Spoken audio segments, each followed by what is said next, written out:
The RX 6600 XT is an AMD graphics card that was introduced in August 2021. It is based on the RDNA 2 design and is manufactured on a 7nm scale. The card is intended for gaming and provides great performance as well as sophisticated features.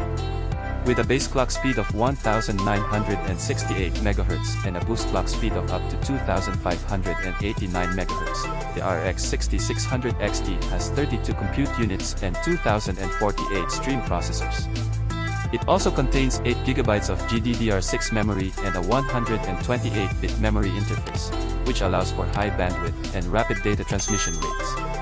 The card supports the most recent graphics technologies, such as DirectX 12 Ultimate, Vulkan, and Radeon Anti-Latency, which reduces input latency in games.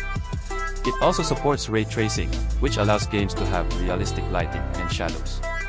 The RX 6600 XT is capable of producing high frame rates in 1080p and 1440p games, making it a fantastic choice for gamers that prefer high-performance gaming at these resolutions. It can even support 4K gaming, albeit some graphical settings may need to be reduced to maintain high frame rates. Overall, the RX 6600 XT is a strong graphics card with good gaming performance. It is an excellent choice for gamers seeking for a high-performance graphics card capable of handling the most recent games and complex graphics technology.